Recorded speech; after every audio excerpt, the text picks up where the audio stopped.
Kejadian pasal 5 ayat 24, dan Henokh hidup bergaul dengan Elohim. Lalu ia tidak ada lagi, sebab ia telah diangkat oleh Elohim. 2 Raja-Raja pasal 2 ayat 1 dan 11, tertulis. Ayat 1, menjelang saatnya Yahuwa hendak menaikkan Elia ke sorga dalam angin badai, Elia dan Elisa sedang berjalan dari Gilgal.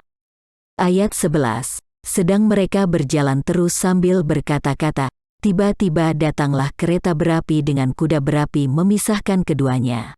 Lalu naiklah Elia ke sorga dalam angin badai. 2 peristiwa yang terjadi pada 2 tokoh Alkitab di Tenak, atau Perjanjian Lama, sangat erat dikaitkan dengan peristiwa pengangkatan orang percaya di akhir zaman. Bagaimanakah hubungan antara 2 peristiwa ini dengan apa yang terjadi di akhir zaman? Apakah ada peristiwa lainnya yang serupa atau mirip? Kemanakah mereka sebenarnya terangkat atau dibawa pergi?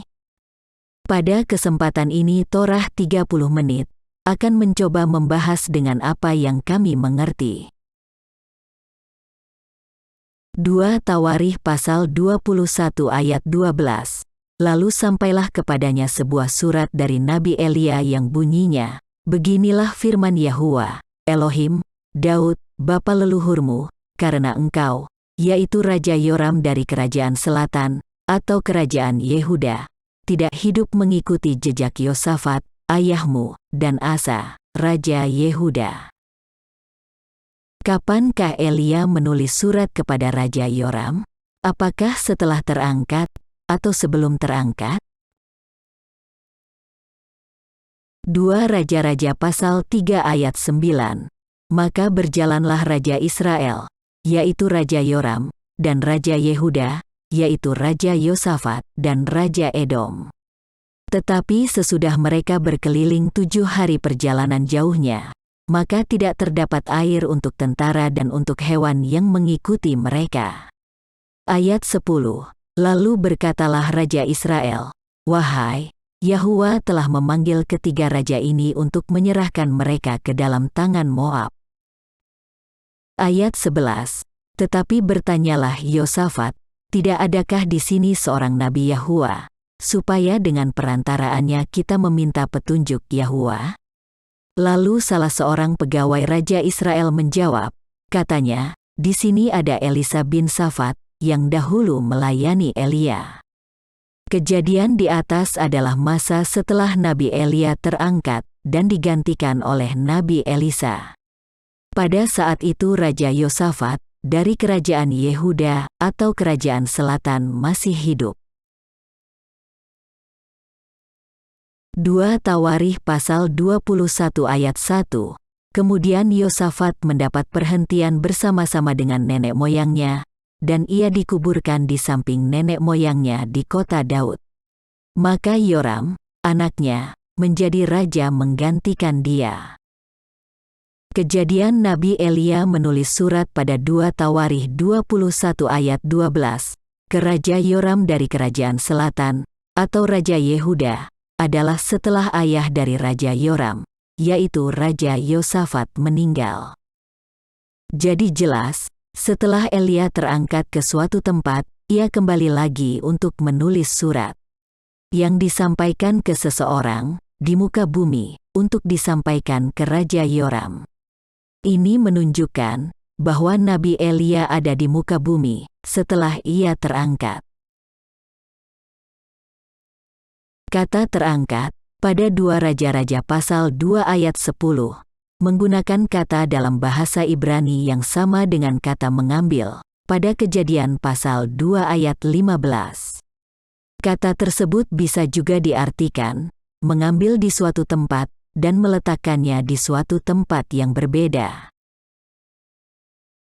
Sedangkan kata sorga, pada 2 Raja-Raja pasal 2 ayat 11, menggunakan kata dalam bahasa Ibrani yang sama dengan kata udara, pada Kejadian pasal 2 ayat 20. Kata tersebut bisa juga diartikan, langit atau angkasa di muka bumi, dan bukanlah tempat Bapa, atau Yahuwa berada. Jadi 2 Raja-Raja pasal 2 ayat 10 dapat juga berbunyi, "Berkatalah Elia, yang kau minta itu adalah sukar. Tetapi jika engkau dapat melihat aku, diambil dari tempat ini, dan diletakkan di tempat lain, daripadamu, akan terjadilah kepadamu seperti yang demikian, dan jika tidak, tidak akan terjadi." Ayat 11, sedang mereka berjalan terus sambil berkata-kata, tiba-tiba datanglah kereta berapi dengan kuda berapi memisahkan keduanya. Lalu naiklah Elia ke langit, atau angkasa, dalam angin badai.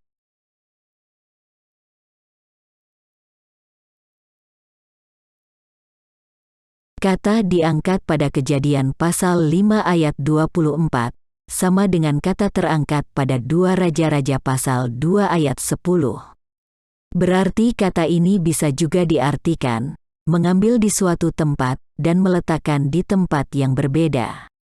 Ibrani pasal 11 ayat 5, tertulis, "Karena iman Henoh terangkat, supaya ia tidak mengalami kematian, dan ia tidak ditemukan, karena Elohim telah mengangkatnya." Sebab sebelum ia terangkat, ia memperoleh kesaksian, bahwa ia berkenan kepada Elohim. Kata terangkat, dalam bahasa Yunaninya, sama dengan kata diangkat pada Kejadian pasal 5 ayat 24.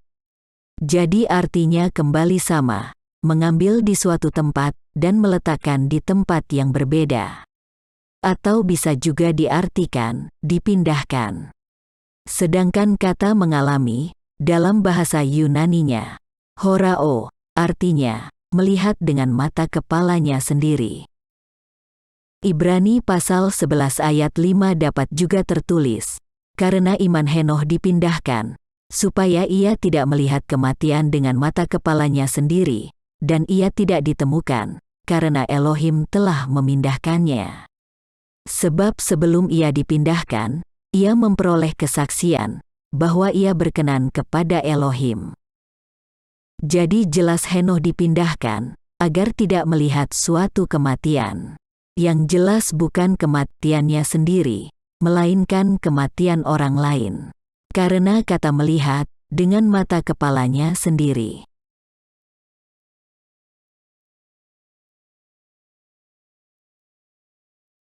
Kematian siapakah yang dihindari untuk dilihat Henoh? Sehingga Elohim sendirilah yang memindahkannya? Pada lini masa berikut, akan terlihat bahwa Henoh adalah kakek dari Lameh, yaitu ayah dari Nabi Nuh. Pada masa Nabi Nuh, kecenderungan hati manusia di muka bumi hanyalah berbuat dosa di hadapan Yahuwa Eloha.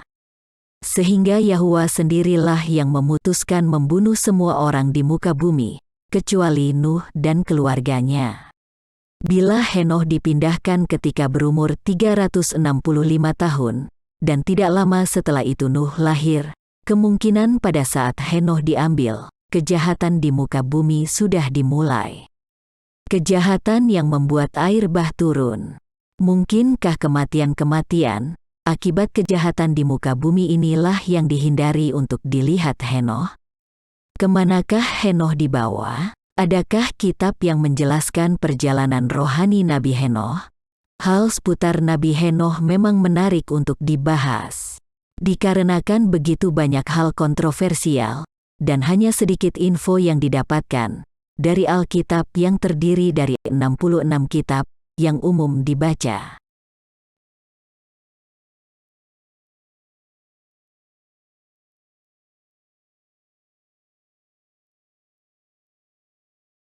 Yohanes pasal 3 ayat 13, "Tidak ada seorang pun yang telah naik ke sorga, selain daripada Dia yang telah turun dari sorga, yaitu Anak Manusia." Yehusya menjelaskan bahwa tidak seorang pun di muka bumi ini yang pernah bertemu Bapa secara langsung di sorga. Hanya Yehusya sendirilah yang naik ke sorga, dan turun dari sorga, sebagai Anak Manusia. Artinya, semua nabi-nabi di Tanah, atau Perjanjian Lama, tidak ada yang pernah ke sorga bertemu Bapa. Artinya, semua nabi-nabi dan orang-orang kudus, sebelum era Yehusya Kristus, mengalami kematian.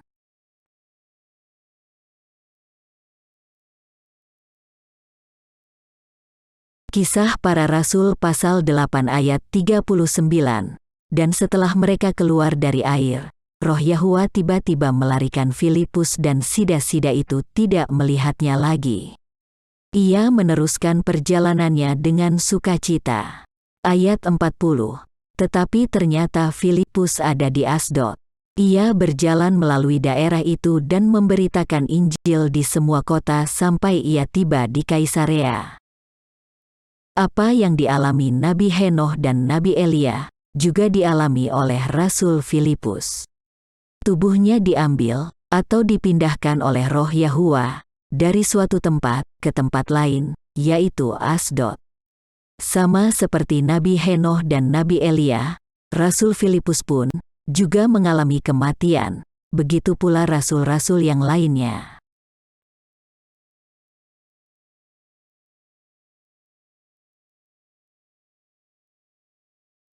1 Tesalonika pasal 4 ayat 16, berbunyi, sebab pada waktu tanda diberi, yaitu pada waktu penghulu malaikat berseru dan sangkakala Yahwa berbunyi, maka Eloha sendiri akan turun dari sorga dan mereka yang mati dalam Kristus akan lebih dahulu bangkit. Ayat 17, sesudah itu, kita yang hidup, yang masih tinggal, akan diangkat bersama-sama dengan mereka dalam awan menyongsong Yahwa Elohim di angkasa. Demikianlah kita akan selama-lamanya bersama-sama dengan Yahwa Elohim. Semua nabi-nabi dan rasul-rasul dan orang-orang kudus, yang hidup sebelum kedatangan Kristus yang kedua kali, pasti mengalami kematian, akan tetapi merekalah yang terlebih dahulu dibangkitkan, dengan tubuh kemuliaan, pada saat sangkakala berbunyi.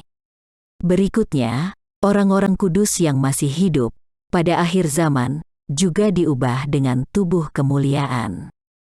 Dan semua orang dengan tubuh kemuliaan, akan terangkat bertemu dengan Kristus di awan-awan. Menuju masa 1000 tahun, di mana setiap orang, dengan tubuh kemuliaan tidak akan mengalami kematian, melainkan hidup yang kekal. Itulah suatu janji dan harapan bagi setiap orang kudus dan percaya di setiap masa.